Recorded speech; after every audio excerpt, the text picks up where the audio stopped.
So I'll be riding the Ultra Limited CVO. 117-inch motor, twin cool.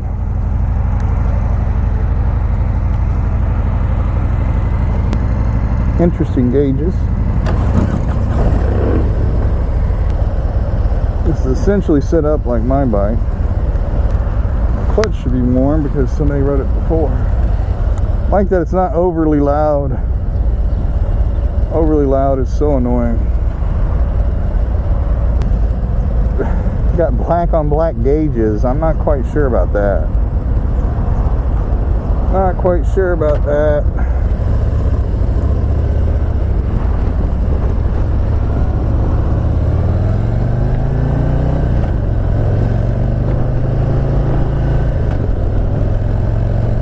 In 2010 and a half, Harley came out with a CVO Ultra Classic that was basically black and kind of a, I don't know what you call it, almost looked like a marbled gray. It had black flames that had a crimson tint to it, black front end, chrome pipes. It was a really nice bike. I had such an infatuation with the way that bike looked, and that's kind of the way this one looks. Riding style is like my 2014. The handlebars are a little lower than on the road glides. I like the more buckhorn style bars of the road glides. The seating position is not different than my 2014. This has a 117-inch cubic inch motor. The stock Milwaukee 8s are 107 cubic inches. And can you feel the difference? I don't know. I haven't got to where I could really open it up yet.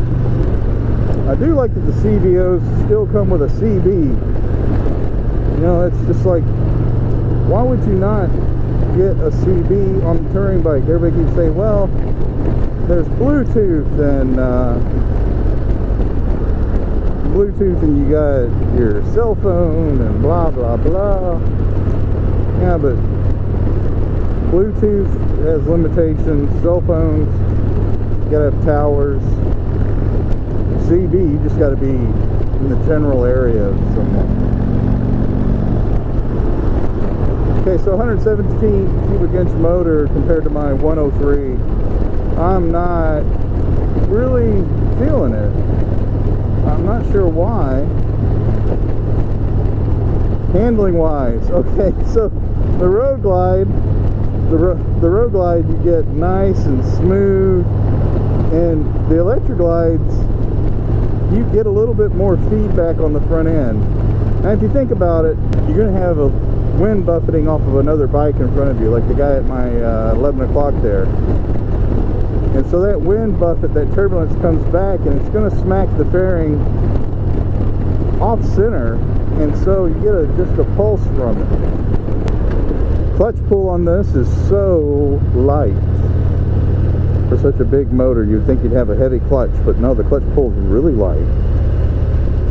It's almost non-existent. It's almost like pulling the switch on a game controller,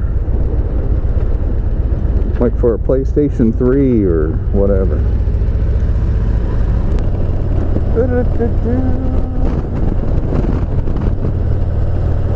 What's the temperature? 51 degrees. I guess I need to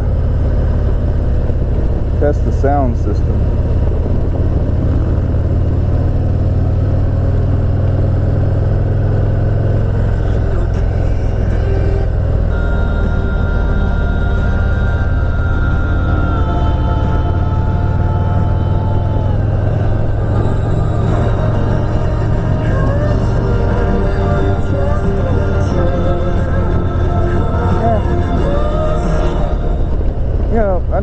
can't tell much difference between it and the Road Glide Ultra sound system.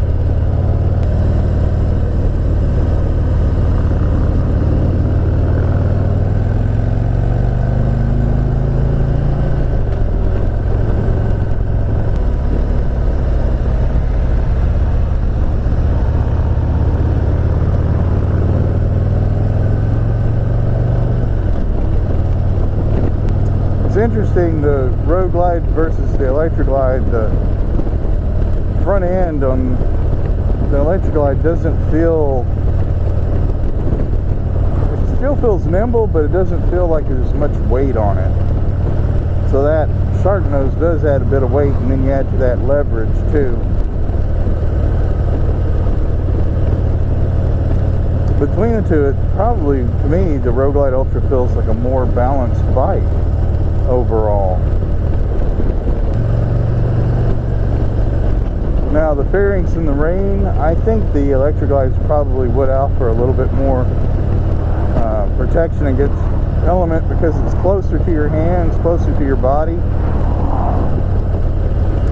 But then again, allegedly, supposedly Harley did the wind tunnel test on both of them, and it would be neat to see the wind tunnel pattern for the Road Glide fairing.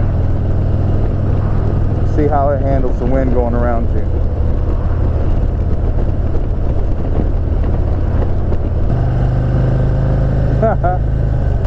CVOs, they tell you your tire pressure monitoring.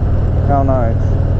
So you got your odometer, trip A, trip B, reserve, or excuse me, remaining, range, excuse me, range.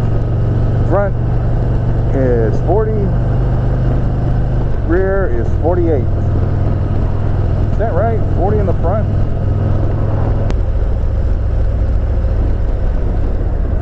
That old Oldsmobile wagon. How sweet.